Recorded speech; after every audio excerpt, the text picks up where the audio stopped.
ये आकाशवाणी है। कोविड-19 विशेष कार्यक्रम के अंतर्गत प्रस्तुत है कोरोना वायरस संक्रमण की वर्तमान स्थिति पर चर्चा, जिसे प्रस्तुत कर रहे हैं आकाशवाणी संवाददाता आनंद श्रीवास्तव। इस कार्यक्रम में आमंत्रित स्वास्थ्य विशेषज्ञ हैं भारतीय जन स्वास्थ्य प्रतिष्ठान के अध्यक्ष डॉक्टर के श्रीनाथ रेड्डी। नमस्कार। जिंदगी की उलझनों के बीच सकारात्मक सोच और बुलंद हौसले के साथ लगातार प्रयास करने से रास्ते निकल ही आते हैं। कोविड से संघर्ष लंबा जरूर होता जा रहा है, लेकिन संयम, संकल्प और दृढ़ निश्चय के साथ की गई हमारी कोशिशें जरूर रंग लाएगी। उम्मीद का दामन थामे रखिए। खुशियों की सौगात लिए सूरज हर दिन निकलता है। हताशा और निराशा को पीछे छोड़कर उत्साह और उमंग के साथ जीवन जीने की कोशिश करिए। कोविड-19 के प्रति आप सचेत रहें, जागरूक रहें, इसीलिए आकाशवाणी पर हम लेकर आते हैं ये खास कार्यक्रम। आज के कार्यक्रम में हमारे साथ हैं वरिष्ठ स्वास्थ्य विशेषज्ञ डॉक्टर के श्रीनाथ रेड्डी। डॉक्टर रेड्डी, कार्यक्रम में आपका बहुत बहुत स्वागत है। नमस्कार जी। नमस्ते सर। इससे पहले कि डॉक्टर साहब के साथ हम चर्चा शुरू करें, हम अपने श्रोताओं को बता देना चाहते हैं कि अगर वो भी इस कार्यक्रम से जुड़ना चाहते हैं तो हमें फोन कर सकते हैं। हमारा टोल फ्री नंबर है 1800115767। हमारा एक और नंबर है 01123314444। डॉक्टर रेड्डी, वैक्सीनेशन की चर्चा हर तरफ है और एम्स दिल्ली में 6 से 12 साल के बच्चों के बीच कोवैक्सीन की ट्रायल की प्रक्रिया आज से शुरू हो गई है। कहा जा रहा है कि तीसरी लहर कोरोना की बच्चों को बहुत ज्यादा प्रभावित कर सकती है। उसको लेकर सरकार की तैयारियों का ही एक पहलू है कि ये ट्रायल प्रक्रिया शुरू हुई है। आप कैसे देखते हैं इसे? शुरुआत में जो ट्रायल्स किए गए हैं दुनिया भर में जी, वो बड़े लोगों पर की गए थे।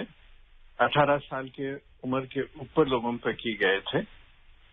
कुछ जगह तो और भी ज्यादा उम्र जिनका था उन पे ये वैक्सीन का पहले प्रयोग किया गया था जी, क्योंकि ये समझा जाता था कि केवल या ज्यादातर बड़ों को ही ये बीमारी काफी मात्रा में सताएगी और उनको परेशान करेगी।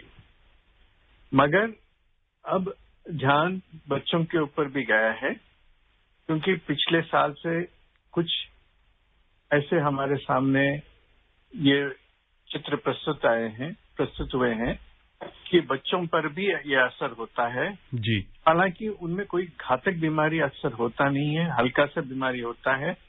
कुछ ही बच्चों में कुछ ज्यादा चिन्ह नजर आते हैं बीमारी के जी, पर ज्यादातर हल्का सा ही बीमारी होता है बच्चों में जी। फिर भी बच्चों को सुरक्षा प्रदान करने का 2 कारण है।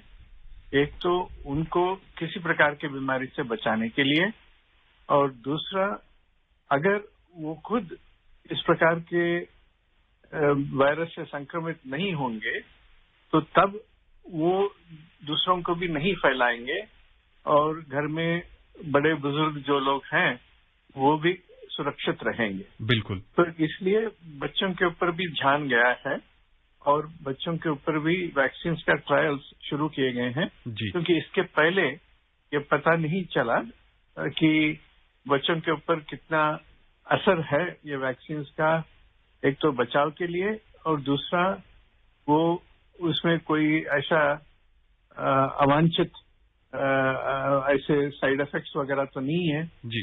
तो ये सेफ्टी वाली बात देखने के लिए भी और ये एफिकेसी वाला मतलब उसका महत्व देखने के लिए भी बच्चों में भी ट्रायल्स करना बिल्कुल आवश्यक है। जी। डॉक्टर रेड्डी, जब से ये कोरोना संक्रमण शुरू हुआ और खासकर दूसरी लहर के बाद से लोगों में एक ढंग का पैनिक क्रिएट हो गया है। दवाइयां जो डॉक्टर की सलाह पर ली जा रही हैं और बहुत सारे ऐसे मरीज हैं जो खुद दूसरों के बताए अनुसार दवाई ले रहे हैं। बहुत सारे लोग खून पतला करने वाली दवाइयां ले रहे हैं और उनके पीछे का तर्क ये है कि कोरोना के बाद हार्ट अटैक का खतरा न हो, इसलिए इस तरह की दवाई ली जा रही है। बतौर हृदय रोग विशेषज्ञ आप क्या सलाह देंगे?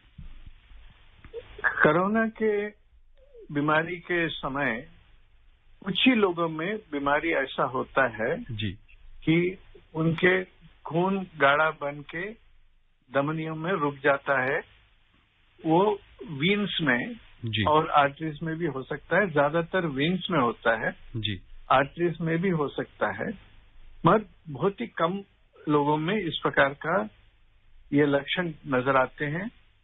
और अक्सर अस्पताल में जो भर्ती हैं, जी जिनको ऑक्सीजन चढ़ रहा है या जिनको वेंटिलेटर की आवश्यकता होती है, उस परिस्थिति में ही इस प्रकार के बीमारी के लक्षण नजर आते हैं। जी मगर ये ध्यान में रखना चाहिए कि ये इसके लिए जो हम हार्ट अटैक रोकने के लिए जो आमतौर से दवाइयां इस्तेमाल करते हैं, एस्पिरिन जैसा, जी वो ज्यादातर काम नहीं करते। जी खून पतला करने वाली बीमारियां काम करते हैं, जिसको हम एंटीकोएगुलेंट्स कहते हैं।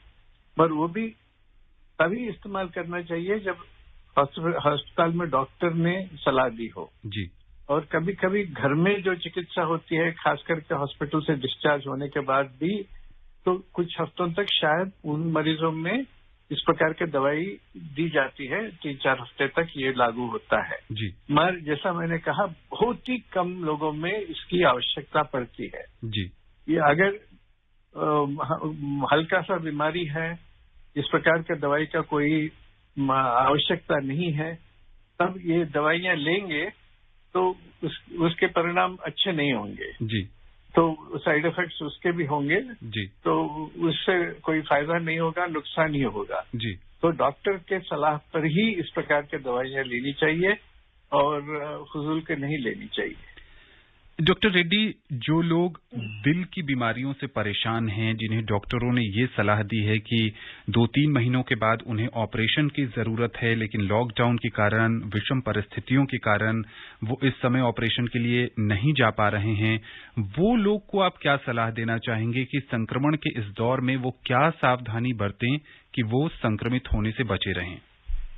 एक तो उनको संक्रमण से बचना चाहिए, और दूसरा जो दिल का बीमारी है उसके ऊपर भी काफी जागरूक होनी चाहिए कि बीमारी बढ़े नहीं, बीमारी के लक्षण में ज्यादा ऐसी कोई मतलब प्रकोप ना हो, ताकि वो इंतजार कर सकें ऑपरेशन के लिए या और कोई इलाज के लिए। जी तो कोविड की बीमारी से बचने के लिए मास्क तो पहनना बिल्कुल आवश्यक है। जी घर से जब बाहर जाएंगे तो बिल्कुल पहनना आवश्यक है, और जहाँ पे हवा का कम प्रसार होता है बंद कमरों में, जी वहां पे ज्यादातर नहीं जाना चाहिए, और भीड़ में बिल्कुल शामिल नहीं होना चाहिए। जी और घर में भी अगर किसी व्यक्ति बाहर से आ रहे हो या घर में किसी व्यक्ति को कोविड का संक्रमण हुआ हो, तो घर में भी मास्क पहनना चाहिए। जी तो ये बिल्कुल आवश्यक है।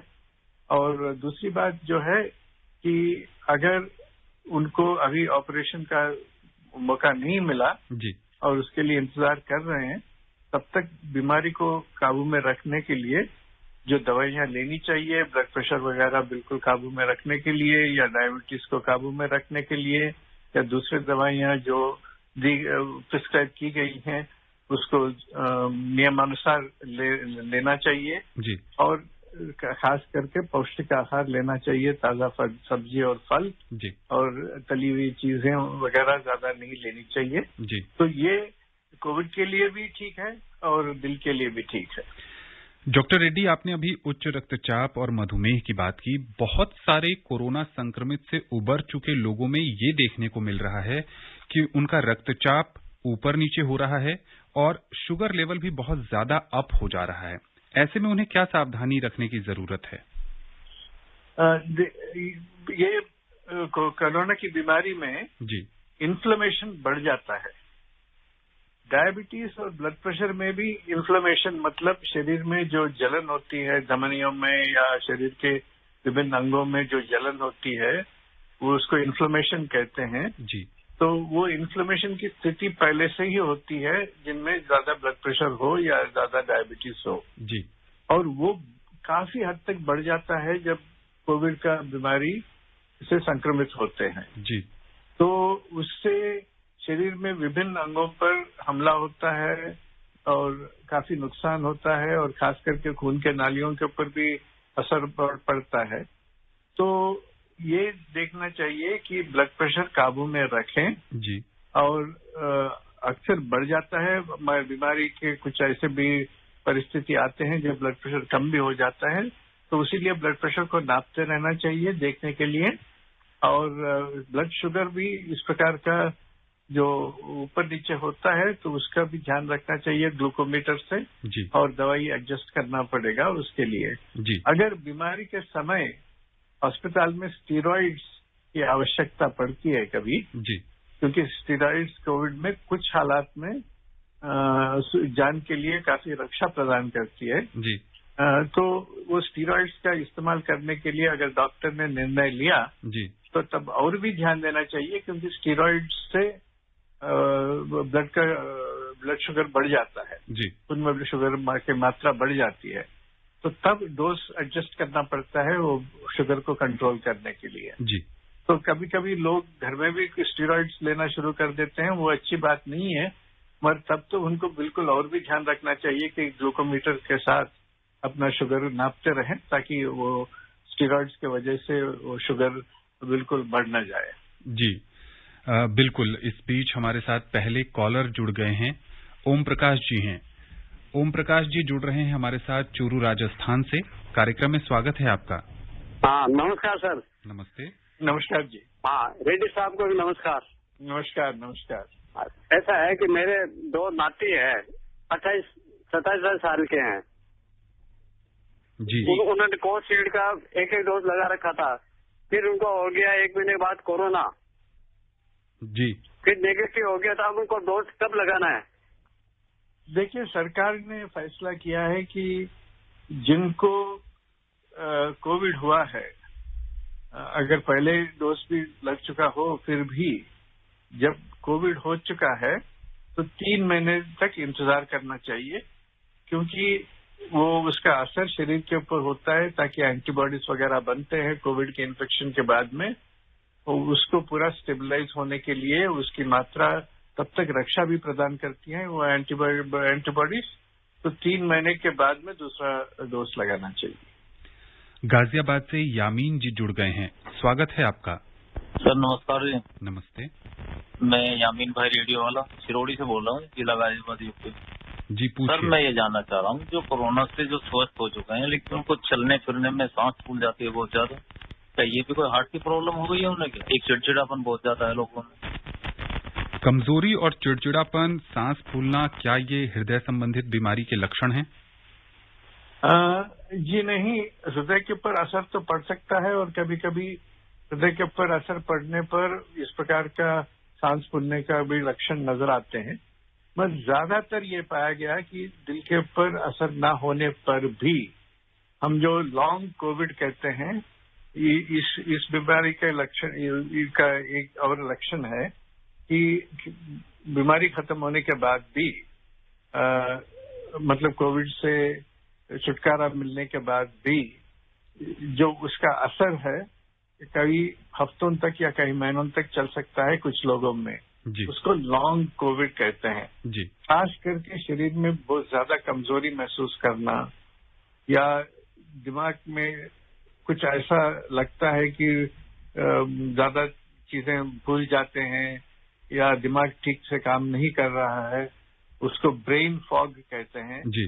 जैसा कि दिमाग में काफी धुंध फैला हुआ है जी। और तीसरा ये है कि ये शरीर में बहुत ज्यादा कमजोरी के अलावा सांस फूलने का लक्षण भी हो सकता है खास करके अगर फेफड़ों में कुछ असर पड़ा है पहले बीमारी में तो ये सांस फूलने का लक्षण भी हो सकता है जी। तो वो हर बार ये दिल के बारे में ही सोचने की आवश्यकता नहीं है ये कोविड के बीमारी का ही एक लक्षण है कि कुछ लोगों में कई हफ्तों तक या कई महीनों तक इस प्रकार का प्रक्रिया चलता है तो उसको लॉन्ग कोविड कहते हैं। जी बिल्कुल। बिहार के भागलपुर से सुजीत कुमार जी जुड़ गए हैं। सुजीत जी कार्यक्रम में स्वागत है। जी नमस्कार सर। नमस्ते। और डॉक्टर साहब को भी नमस्कार। नमस्कार जी। सर मैं ये पूछना चाहता हूँ, सबसे पहले तो सर मैं ब्लाइंड हूँ और मैं बचपन से ब्लाइंड हूँ, मुझे दिखाई नहीं देता है जी। और मैं ये पूछना चाहता हूँ कि जैसे कि जो लोग अंदर से कमजोर रहते हैं तो उन्हें कोविड की वैक्सीन लेना चाहिए या नहीं? जी डॉक्टर रेड्डी। ये तो बिल्कुल लेना चाहिए जी। ब्लाइंडनेस से इसका कोई ताल्लुक नहीं है, और कई सारी बीमारियां भी ऐसे हैं जिनमें ये वैक्सीन लेनी ही चाहिए, और किसी प्रकार का कमजोरी भी हो तो फिर भी वैक्सीन लेना चाहिए जी। वैक्सीन ऐसे ही बहुत ही कम परिस्थिति में हम मना करते हैं जिनमें पहले कोई वैक्सीन लेने पे बहुत ज्यादा एलर्जिक रिएक्शन हुआ हो, तो ऐसे लोगों में वैक्सीन नहीं दी जाती जी। नहीं तो बाकी बीमारियों में ऐसा कोई प्रतिबंध नहीं है, रोक नहीं है कि आप वैक्सीन नहीं ले सकते हैं। जी। उत्तर प्रदेश के बड़ौद से महेश शर्मा जी जुड़ रहे हैं। स्वागत है महेश जी आपका। नमस्कार जी। नमस्ते। मैं मालूम करना चाहता हूँ जो हार्ट के जो मरीज है जी उनको क्या क्या सावधानियां रखनी होंगी कोरोना से बचने के लिए? जी डॉक्टर रेड्डी। देखिए, हार्ट के बीमारी जिनको है और किसी व्यक्ति को भी जो हम बताते हैं कि किस प्रकार से बचाव करना चाहिए, वो उनके लिए भी लागू है, मगर उनको और भी ज्यादा ध्यान देना चाहिए कि वायरस का संक्रमण न हो, क्योंकि उनके लिए और खतरा बढ़ जाता है कोविड की बीमारी से। तो उसीलिए वायरस से बचने के लिए खास करके जब आप घर के बाहर जाते हैं जरूर मास्क पहनिए। जहां पे हवा का प्रसार ठीक नहीं होता, बंद कमरों में या बंद बिल्डिंग में आप ज्यादातर मत जाइएगा, भीड़ भाड़ में मत शामिल हो जाइएगा, और घर में भी अगर किसी और व्यक्ति को बीमारी हुआ हो तो उनसे भी दूर रहिए और मास्क पहन के रहिए। ये सारी चीजें जो हम और किसी को भी बताते हैं आपके लिए भी लागू है, और ज्यादा ध्यान देना चाहिए आपको, और पौष्टिक आहार वगैरह लीजिए ताकि दिल का बीमारी कुछ कंट्रोल में रहे और आपको खतरा नहीं पहुंचाए। मगर सबसे ज्यादा ध्यान देने वाली बात यह है कि वायरस को अपने आप से दूर रखने के लिए जो सारे चीज आप को अपनाना चाहिए, मतलब सारे सुरक्षा के साधन अपनाना चाहिए, वो तो आप उसके पर पूरा ध्यान दीजिएगा जी, और वहां पे कोई लापरवाही ना हो। बिल्कुल। देश की राजधानी दिल्ली से वजीर जी जुड़ गए हैं। स्वागत है आपका। जी धन्यवाद। नमस्कार सर। नमस्ते सर, मुझे ये पूछना था सर, ये बच्चों के लिए जो नेजल वैक्सीन जो आ रही है ये कितना कारगर है सर? नेजल वैक्सीन कितना कारगर हो सकती है ये जानना चाहते हैं। ये नेजल वैक्सीन बच्चों के लिए भी कारगर हो सकती है और बड़ों के लिए भी अच्छा साबित हो सकती है, मगर सबसे पहले उनको ट्रायल्स में अपने सफलता दिखाना चाहिए। बिल्कुल। तो ये सारे वैक्सीन अभी बन रहे हैं, मगर कोई नया वैक्सीन जब आता है तो उसको क्लिनिकल ट्रायल में अपना प्रभाव साबित करना होता है, वो बिल्कुल आवश्यक है। हालांकि हमें कुछ ये आशा रखनी चाहिए कि ये नेजल वैक्सीन हमारे लिए फायदेमंद साबित होगा, क्योंकि एक तो वायरस को हमारे शरीर में घुसने से ही ये रोक सकता है। हालांकि अभी जो वैक्सीन हमारे पास उपलब्ध है वो वायरस हमारे शरीर में घुसने के बाद उसका मुकाबला करते हैं। नेजल वैक्सीन का ये प्रभाव है कि नाक या गले में वो वायरस स्थिर होने के पहले ही उसको हटा देते हैं जी। मगर उससे और एक फायदा है कि आसानी से इसको बच्चों में भी हम इस्तेमाल कर सकते हैं, ये इंजेक्शन या सुई लगाने के बजाय। तो नेजल वैक्सीन का सबके लिए इंतजार है, मगर उनको सबसे पहला जो ट्रायल्स होंगे वो ट्रायल्स में अपना कुशलता, अपना प्रभाव बिल्कुल उनको दिखाना चाहिए होगा। बिल्कुल। राजस्थान के जयपुर से रामू यादव जी जुड़ गए हैं। रामू जी, बहुत बहुत स्वागत है आपका। जय सिया राम डॉक्टर साहब। मैं नेत्रहीन आदमी हूँ, मेरी 84 साल की उम्र है। मैंने 26 अप्रैल को टीका लगवाया था, तो उसने डॉक्टर ने मेरे को पहले बताया था 40 दिन बाद लगवाना। 40 दिन बाद भी निकल गए और यहाँ पे हमारे झोटवाड़े में टीका लगाने की जगह नहीं है, तो 6 किलोमीटर का कोई साधन नहीं है। नेत्रहीन आदमी है, हम लोगों के लिए क्या सुविधा है कि विकलांग है, कोई अलग है या नहीं कहीं पे? जयपुर से बोल रहा हूँ, झोटवाड़ा। देश भर में सरकार ने काफी व्यवस्थाएं की हैं। बहुत सारे लोगों को, जो जैसा कि रामू जी बता रहे हैं, दिव्यांगजनों के लिए भी सरकार की व्यवस्थाएं हैं कि उनको टीकाकरण केंद्र तक पहुंचाया जा रहा है। डॉक्टर रेड्डी, आप क्या कुछ जोड़ना चाहेंगे इसमें? हाँ, बिल्कुल। आपको बिल्कुल मदद करनी चाहिए। सरकार के ओर से सारा प्रयास करना चाहिए कि आपको वैक्सीन कोई मुश्किल के बगैर मिल जाए। तो आपका सबसे नजदीक जो प्राइमरी हेल्थ सेंटर है, तो वहां पे संपर्क कीजिएगा टेलीफोन के द्वारा और पता कर लीजिए कि कब वैक्सीन मिलेगा। और आपने पहला शॉट कौन से वैक्सीन का लगाया है मुझे पता नहीं। अगर कोवैक्सीन का हो तो 4 हफ्ते के बाद नहीं लगना चाहिए था, 4 या 6 हफ्ते के बाद में। अगर कोविशील्ड हो तो 3 महीने के का अंतर में लगाने के लिए सरकार ने फैसला किया है। तो उसके अनुसार आपको दूसरा शॉट लगाने का वो लोग प्रबंध करेंगे। अगर आप वहां तक नहीं पहुंच सकते हैं तो फिर कुछ बता दीजिएगा कि सबसे नजदीक जो जगह है वहां पे आपको पहुंचाने के लिए कोई मदद कर सकते हैं तो अच्छी बात है। मगर आप primary health care centre doctor से आप संपर्क कीजिए। और कोविड का भी एक हेल्पलाइन है, तो हेल्पलाइन पे भी आप फोन करके आप वहां से समाचार ले सकते हैं।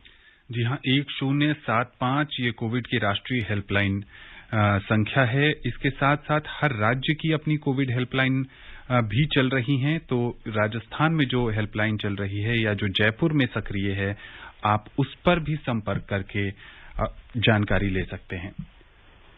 शिवपुरी से यशवंत जैन जी जुड़ गए हैं मध्य प्रदेश से। यशवंत जी, कार्यक्रम में स्वागत है आपका। हाँ साहब, मैं यशवंत जैन सदर बाजार सीपी मध्य प्रदेश से बोल रहा हूँ जी। मेरा प्रश्न है कि 88 साल की उम्र किसी की है और उसको अगर बीपी ज्यादा रहता है और शुगर रहती है, और ऐसे लोग जिनको हम प्रेरित करने की कोशिश करते हैं वैक्सीनेशन कराने के लिए, तो उनकी अनिच्छा होती है कि भाई अब हमारी 88 साल की उम्र हो गई, हम क्यों वैक्सीन लगवाएं, हमको ये परेशानी हो जाएगी, हमको आगे ये दिक्कत हो जाएगी। तो हम उन लोगों को किस तरह मोटिवेट करें, क्योंकि वैक्सीनेशन बहुत आवश्यक है। देश का प्रधानमंत्री हमारे नरेंद्र मोदी जी चाहते हैं कि हर व्यक्ति को वैक्सीनेशन हो। तो ऐसे लोगों को हम मोटिवेट कैसे करें, तो हम डॉक्टर साहब से चाहेंगे कि बताएं हमको। बहुत ही व्यावहारिक सवाल है डॉक्टर रेड्डी जी। आपको उनको 2 कारण बताइएगा। पहला कारण है कि क्योंकि उनको ब्लड प्रेशर की बीमारी है, डायबिटीज की बीमारी है और उम्र भी बड़ी है, तो अगर कोविड हो जाए तो बहुत ही तीव्र रूप से हो जाएगा, घातक बन सकता है। तो उनके लिए भी बहुत परेशानी है और परिवार के लिए भी बहुत परेशानी है जी। तो बेहतर है कि वो बीमार न हो, तो उसके लिए संक्रमण न हो, और कम से कम वायरस तो वैक्सीन तो अगर संक्रमण हो भी जाए तो गंभीर बीमारी से बचाएगा। तो ये बताइएगा कि उनके सुरक्षा के लिए और परिवार के लिए भी अच्छा है जी। और दूसरी बात यह है कि परिवार के बारे में अगर वो ज्यादा ध्यान रखती हैं तो फिर उनको ये बताइएगा कि अगर उनको संक्रमण हुआ तो परिवार के दूसरे सदस्यों को भी वायरस पहुंच सकता है, उनके लिए घातक हो सकता है, और कम उम्र वाले लोगों को भी जो घर में रहते हैं, जो उनके रिश्तेदार हैं, जो उनके दिल के करीब हैं, तो उनके लिए काफी नुकसानदायक हो सकता है। तो उनको रक्षा प्रदान करने के लिए भी उनको वैक्सीन लेनी चाहिए। तो अपने आप के लिए और बाकियों के लिए भी वो रक्षा प्रदान करती है वैक्सीन। तो ये समझाइएगा उनको। बिल्कुल। छत्तीसगढ़ से इंदिरा भान जी हैं, स्वागत है आपका। सर, मैं चिरमिरी राष्ट्रीय कॉलेज जिला कोरिया से इंदिरा भान सिंह बोल रहा हूँ जी। सर, ये प्रश्न ये है, किसी मरीज को वैक्सीन का एक भी डोज नहीं लगा है जी, सीटी स्कोर क्या हो सकता है और कितना प्रतिशत संक्रमण होने की संभावना हो सकती है? जी डॉक्टर रेड्डी। जो ये कह रहे हैं कि वैक्सीन जिनको नहीं लगा है। जी बिल्कुल।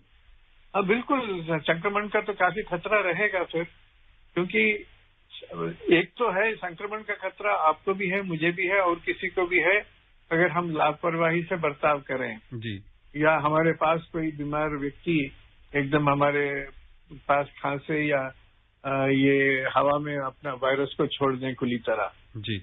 मगर वैक्सीन लेने से वो हम गंभीर बीमारी से बच सकते हैं जी। अगर एक व्यक्ति जिनको वैक्सीन मिला है उसको संक्रमण हुआ, अगर एक तो बीमारी होगी नहीं, अगर हुआ भी तो बहुत ही हल्का सा होगा जी। मगर जिस व्यक्ति को वैक्सीन नहीं लगा काफी गंभीर बीमारी हो सकती है, काफी तीव्रता के साथ और जानलेवा भी हो सकती है। बिल्कुल। तो वैक्सीन का महत्व यही है कि एक सुरक्षा कवच है। तीर लग सकता है आपको भी या मुझे भी, अगर मैं कवच पहन के रखा हूं तो मुझे वो तीर घायल नहीं करेगी, मगर आप कवच नहीं पहनेंगे तो वो तीर आपके शरीर में घुस सकता है। बहुत ही बेहतर उदाहरण डॉक्टर रेड्डी आपने हमारे श्रोताओं के लिए पेश किया। पंजाब के मोहाली से लियाकत अली जी जुड़ गए हैं, स्वागत है आपका। हाँ सर जी, नमस्कार। नमस्ते। नमस्कार। हाँ जी सर जी, मैं लियाकत अली बोल रहा हूँ जी, मोहाली से। जी जी, मुझे ना थायराइड की प्रॉब्लम है जी, और 2 साल पहले मुझे ना पीजीआई चंडीगढ़ से मैकुलर मेडिसिन भी खिलाई थी उन्होंने जी। तो मैं पूछना चाहता था कि ये दवाई जो वैक्सीन है क्या मैं वो लगवा सकता हूँ जी? जी डॉक्टर रेड्डी। बिल्कुल लगा सकते हैं जी, थायराइड की बीमारी में भी आप लगा सकते हैं। बस यही देख लीजिएगा कि आपका डोज ठीक चल रहा है, थायराइड की बीमारी काबू में है तो उसके ऊपर भी ध्यान दीजिएगा जी, क्योंकि इम्यूनिटी के ऊपर थायराइड का भी असर होता है और अगर थायराइड का बीमारी कंट्रोल में नहीं है तो वैक्सीन से जितना फायदा मिलना चाहिए उतना फायदा नहीं मिलेगा। बिल्कुल। तो वैक्सीन तो जरूर लीजिएगा, मगर थायराइड का बीमारी भी ठीक कंट्रोल में है या नहीं वो इसके ऊपर भी आप ध्यान दीजिएगा और अगर जरूरत हो तो थायराइड का बीमारी का जो दवाई है उसका डोज एडजस्ट करा लीजिए। डॉक्टर रेड्डी, कार्यक्रम में समय बहुत कम रह गया है। अब बहुत सारे राज्यों में लॉकडाउन में ढील दी जा रही है, बहुत सारी चीजें खुलने लगी हैं। ऐसे में आप क्या लोगों को सलाह देंगे जब वो घर से बाहर निकलें तो क्या सावधानी बरतें ताकि कोरोना संक्रमण का प्रसार कम से कम हो? खास करके ये स्थिति ऐसा है, बहुत नाजुक स्थिति है क्योंकि कई सारे लोग सोचते हैं कि बीमारी अभी है ही नहीं है जी, तो लापरवाही के साथ बर्ताव करते हैं। वो तो बेवकूफी होगी क्योंकि उनको अभी भी रक्षा करनी चाहिए और मास्क पहनना चाहिए और भीड़ भाड़ में शामिल नहीं होना चाहिए और जिस जगह खुला हवा चलता है ज्यादातर वहीं पे बिताना चाहिए। आप सोच लीजिए कि नाव चल रहा है और जहाँ पे खतरे वाली बात है, प्रवाह बहुत जोर से चल रहा है और नाव हिल रहा था, वहां से निकल के थोड़ा सा ऐसे पानी में आ गए हैं कि जहाँ पे वहां पे ज्यादा मतलब खतरा तो नजर नहीं आता, पर हम उछल कूद करने लग गए वहां पे तो वहां भी परेशानी बढ़ सकती है, फिर भी नाव डूब सकती है। जी बिल्कुल, इसलिए ध्यान रखने की बहुत जरूरत है। डॉक्टर रेड्डी, आकाशवाणी के इस खास कार्यक्रम से जुड़ने के लिए और विशेषज्ञ राय साझा करने के लिए आपका बहुत बहुत शुक्रिया। शुक्रिया जी, आप सबका भी। तो जैसा कि डॉक्टर रेड्डी बता रहे थे कि खतरा टला नहीं है, सावधान रहने की बहुत ज्यादा जरूरत है। सरकार की ओर से जो दिशा निर्देश दिए गए हैं उनका पालन करना बहुत जरूरी है। आप सब स्वस्थ रहें, खुशहाल रहें, संक्रमण से बचे रहें। नमस्कार। कोविड-19 विशेष कार्यक्रम के अंतर्गत अभी आप सुन रहे थे कोरोना वायरस संक्रमण की वर्तमान स्थिति पर चर्चा, जिसे प्रस्तुत कर रहे थे आकाशवाणी संवाददाता आनंद श्रीवास्तव। इस कार्यक्रम में आमंत्रित स्वास्थ्य विशेषज्ञ थे भारतीय जन स्वास्थ्य प्रतिष्ठान के अध्यक्ष डॉक्टर के श्रीनाथ रेड्डी। ये कार्यक्रम आकाशवाणी के समाचार सेवा प्रभाग द्वारा प्रस्तुत किया गया। इसे आप हमारे mobile app news on AIR और YouTube channel news on AIR official पर भी सुन सकते हैं। इस कार्यक्रम के संबंध में अपनी प्रतिक्रिया आप हमें ईमेल कर सकते हैं। पता है airnsgtalks@gmail.com। ये कार्यक्रम फिर से सुनने के लिए लॉग ऑन करें हमारी वेबसाइट newsonair.nic.in।